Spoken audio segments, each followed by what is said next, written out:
Hello दोस्तों, welcome to my YouTube channel. I hope आप सब बढ़िया होंगे। दोस्तों, आज हम लोग इस पॉडकास्ट के माध्यम से जानेंगे कि स्टूडेंट की लाइफ में कौन कौन सी चीजें प्रॉब्लम आती है, कौन कौन सी चीजें डिफिकल्ट होती है, उसके बारे में आज हम लोग इस वीडियो के माध्यम से समझेंगे। दोस्तों, आज है हमारे साथ मिंटू सर। तो सबसे पहले सर, आपका बहुत स्वागत है हमारे वीडियो में। बहुत बहुत धन्यवाद।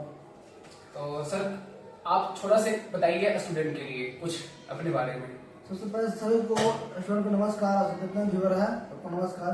दोस्तों, स्टूडेंट को सबसे पहली बात है कि जितना हो सके वो अपने टीचर से या पेरेंट्स से सारे बातों को शेयर करें, जिससे कि समस्या जो समस्या निकाल के आएगी, मूलभूत समस्या है वो आपके सामने आएगी और वो वही आपको पेरेंट्स या टीचर या आपको उस समस्या को सोल्व कर पाएंगे। तो आगे हम देखते हैं सर क्या क्या क्वेश्चन होता है। तो सबसे पहले क्वेश्चन ये है सर कि स्टूडेंट को बोलने में बहुत हेजिटेशन होता है और मतलब उसको पता होने के बावजूद भी वो बोल नहीं पाता है। तो इसके लिए क्या है मतलब? हाँ, ये समस्या तो बहुत स्टूडेंट में होता है। इसमें समस्या होता है डर का। उनको डर लगता है हम जो सवाल का जवाब दे रहे हैं एक्चुअली गलत हो गया, तो हमारा आस पास जो सहपाठी बैठे हुए हैं, मेरे दोस्त बैठे हुए हैं, हम पे हंसेंगे। ये डर होता है। तब हम उसे बच्चों को कहना चाहेंगे, अगर आप आज ये डर से आप नहीं बोल पा रहे हैं, टीचर से नहीं पूछ पा रहे हैं, सवालों का जवाब हो या कुछ भी हो, तो आप आने वाले समय में आप बहुत बड़े संकट से घिर सकते हैं। इसलिए अभी बहुत उचित समय है कि आज बेइज्जती हो जाना बेहतर है कल की अपेक्षा। आज बेइज्जती हो जाएगा तो कोई बड़ी बातें नहीं है, अगर कल आपको इस समस्या को झेलना पड़ेगा तो वो आपके लिए बहुत बड़ा बात हो जाएगी, बहुत आपको दिल हर्ट होगा। इसलिए आप बेहिचक अपने पेरेंट्स या टीचर से क्लास में जो भी समस्या है को समझ में नहीं आ रहा है, चाहे टीचर आपको उठा कर कुछ पूछ रहे हैं, आपके अंदर उस सवाल का जवाब है, सिर्फ हेजिटेशन है कि हम कैसे बोलें, उसको शब्दों का चयन कैसे करें। तो इसके लिए आप थोड़ा सा रीडिंग ज़्यादा दीजिए। रीडिंग ज़्यादा दीजिएगा तो आपको शब्दों को चयन करने में, आपको सेंटेंस बनाने में आपको बहुत मदद मिलेगी। जितना हो सके इस सब चीज़ों के बारे में टीचर से डिस्कस कीजिए। और डर होना अच्छी बात है, अगर डर को अपने ऊपर हावी नहीं होने दीजिए। अब डर के साथ दीजिएगा तो आप बेहतर नहीं कर पाएगा। डर आप रखिए, पॉजिटिव डर रखिए, डर होना चाहिए, बट डर को अपने ऊपर हावी नहीं होने दीजिए, तो आप एक बेहतर आपको रिजल्ट मिलेगा। हेजिटेशन एक छोटा सा कहावत है सर, क्या कहेंगे लोग सबसे बड़ा रोग है लोगों का। हम जवाब दे रहे हैं ये क्या कहेगा, ये सही या गलत कहेगा। इस समस्याओं से लोग आपको कुछ कहने वाला नहीं है। लोगों का काम है सिर्फ कहना। आप अपना काम निरंतर प्रयास से अपने काम पर फोकस करते हैं। बिल्कुल। तो अगले क्वेश्चन ये है सर, स्टूडेंट जो है किसी चीज में अगर असफल हो जाता है तो वो जो पेरेंट्स को प्रेशर होता है उसको कैसे हैंडल कर सकते हैं? जी, ये भी बहुत बड़ा सवाल है सर। हम इसमें सबसे पहले पेरेंट्स को बोलना चाहेंगे कि पेरेंट्स भी अपने बच्चों को उसके क्षमताओं को समझे और उसी के अनुरूप उससे कुछ एक्टिविटी हो या कुछ चीज़ों के बारे में उसको हमेशा डर का माहौल नहीं दे, उसको अप्रिशिएट करें। ठीक है, इस बार नहीं करता, अगले बार अच्छे मेहनत करना, आपको तुम्हारा सब बहुत अच्छा होगा। उसको अप्रिशिएट कीजिए, उसको डर बना कर रखे तो 90% ना होता है, 100% नहीं होता है, टॉप नहीं करते क्लास में, तुमको हमें दंड देंगे। ऐसा करते हैं तो बच्चों के ऊपर लोड प्रेशर बढ़ जाएगा। बढ़ने के साथ साथ आपको बच्चा बहुत बड़ा ग्रो नहीं कर पाएगा, हमेशा वो डर के माहौल में रहेगा, क्योंकि वो बच्चा है अभी, वो पूरे रूप से खाली है। उसमें जो बातें उसमें भरेंगे वो आपको रिजल्ट मिलेगा। हम इसमें थोड़ा सा वाक़या सुनाना चाहेंगे। एक गुजरात के पेरेंट्स थे, उसका बेटा जो था वो 10th के एग्जाम में वो फेल हो गया था और वो अपने बेटों के ऊपर प्रेशर ना आए, इसलिए वो एक बहुत बड़ा पार्टी अपने दोस्त यारों को दी और उसमें उसको बेटा लग रहा था कि आज तो सारे रिश्तेदार, फैमिली, दोस्त सब आए हुए हैं, तो मेरा तो आज क्लास लगने वाला है। बट उसके पिताजी बीच पार्टी में आकर अनाउंसमेंट किया कि आज मेरा बेटा एक प्रयास में, सब तो जान लीजिए, एक प्रयास में असफल हुआ है। उसी असफलता को एंजॉय करने के हम वहाँ पे आज हम लोग सब एकत्रित हुए हैं। तो इस संदेश से बेटों का हौसला बढ़ाया। तो उसको बोले से एक असफलता लगा था, ऐसा नहीं कि उसको हमेशा असफलता ही लगेगा। अब वो चूंकि ऐसा है कि उसको बेटा सोचा कि नहीं, मेरे पिताजी बहुत सपोर्टिव हैं और सर बात मानिए, अगला साल जो रिजल्ट आया उसमें बच्चे का 10th का, उसमें वो अपने स्कूल का टॉपर स्टूडेंट रहा।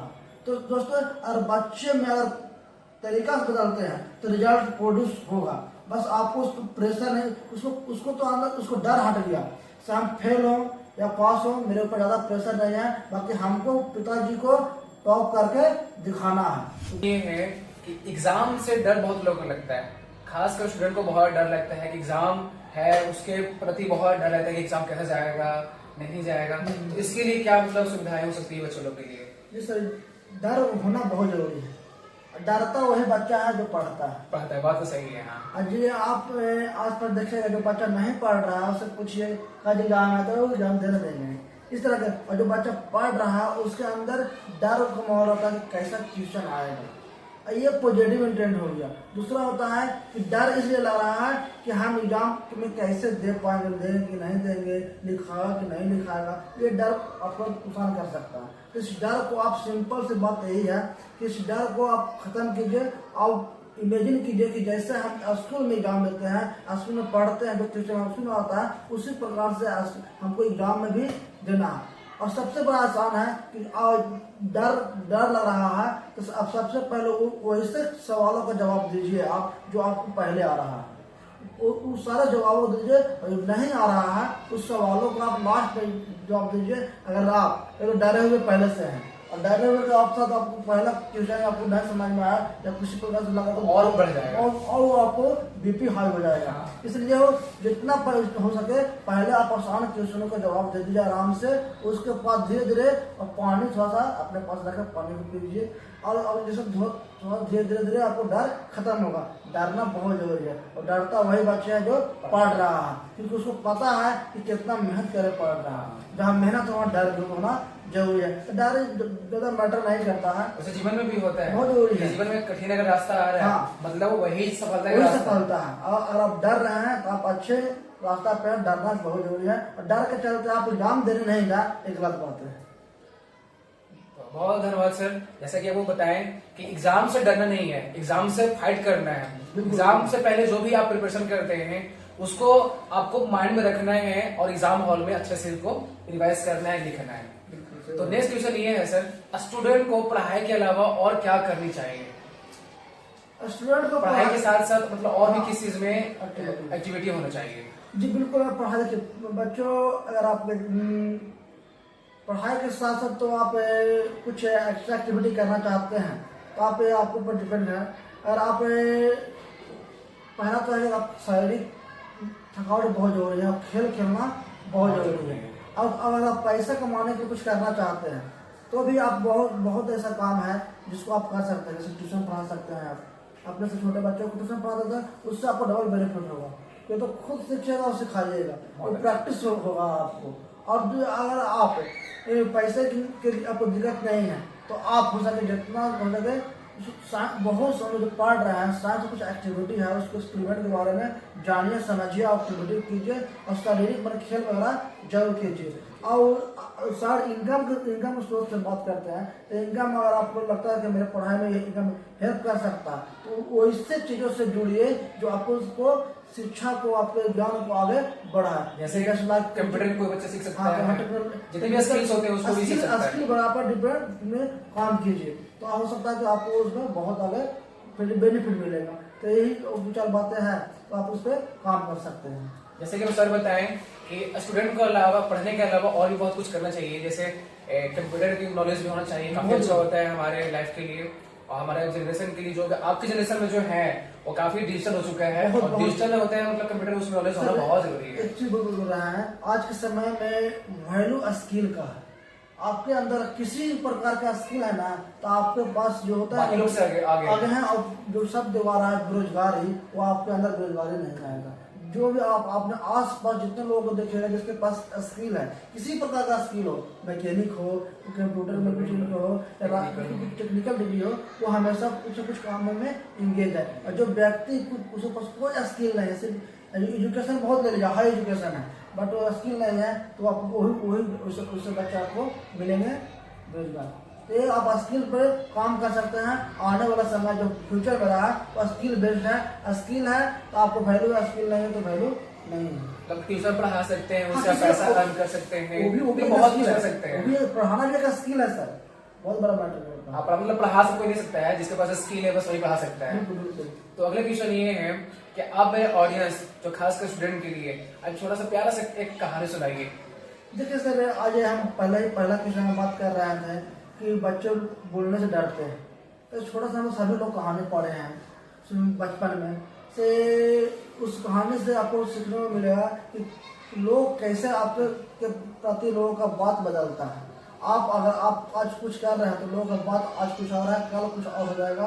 आपके बदलते सिचुएशन के साथ लोगों का बात भी बदल जाता है। एक बार की बात है कि एक पिता और पुत्र जो था बाजार से एक गधा को खरीद कर अपने घर आ रहा था। तो दोनों, गधा भी आ रहा था, जो पिता और पुत्र भी पैदल आ रहा था। कुछ दूर जाने के बाद कुछ लोग मिले, बोले से कैसा मूर्ख व्यक्ति है, एक गधा ले ले है ये है, फिर भी लोग पैदल चल रहा है, कम से अपने बेटा को बैठा देता। तब आगे से सही बोल रहा है, अपने बेटा को गधे पे बैठा दिया। जब गधे को बैठा दिया, कुछ दूरी के बाद जाने के बाद बोला कि कैसा मूर्ख बेटा है, जो पिता पैदल चल रहा है, बेटा अपने बैठा दिया। बेटा पुत्र को बहुत बुरा लगा और उसने जो था वो उसको बैठा दिया।